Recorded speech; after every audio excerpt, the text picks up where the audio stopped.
This video is about the 10 times concept that we are learning in class. I've covered up a little bit of information that we used in the last video, and I've added to our chart over here to the side. So just a reminder, 10 ones equals 110, 10 tens equals 100, 10 hundreds equals 1,000, and then it continues until we get to 100,000. So what I like to do with the students is to start exploring what all of this means. So if I have 10 ones, that equals 110. We discovered that. So if I want to get to 2 tens, how many ones do I need? Well, I need 20 ones. Usually the students are pretty quick to say this, and often they've said, okay, well, I just need to add 10 to get to that because 2 tens is the same thing as having 20. Well, if I want to figure out, well, how much is 4 tens? How many ones do I need to get to 4 tens? Well, usually they're very quick again to say, well, the answer is 40. I need 40 ones to get 4 tens. Okay, but the thing that we really want them to understand is how did we really get to this answer? How do we come up with this? So if we start out and we say, okay, let's just pretend that this 1 represents a group of 10.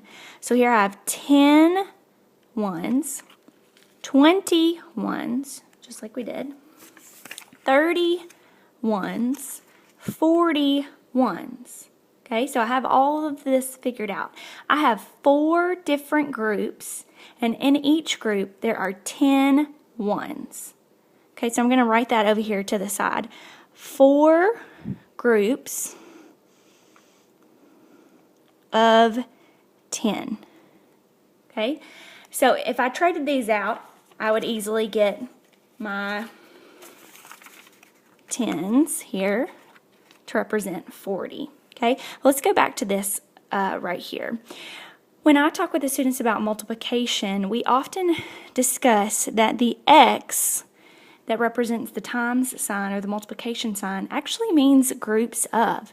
So here, based on our example here, we could actually say I have 4 groups of 10, or 4 times 10, and that's going to equal 40.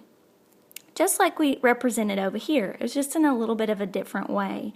So the goal here is for students to understand that one place is 10 times the value of another place. So let me show you this with another number, and we'll look at this in a little bit more detail. So we have 522. Okay, so this 2 is actually worth 2. That's the value of the 2. This 2 is worth 20, right? It's 2 tens, it's worth 20. So we want to discover or discuss the relationship between these two numbers. Well, if I have 2 ones, that means I have 2, right? Okay, if I have 20, that means I have 2 groups of 10 that I've turned into 20, or 2 times 10 equals 20.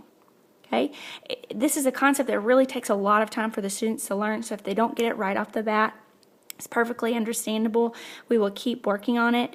We're just trying to get them to understand that there's a times 10 relationship between the numbers in the different places.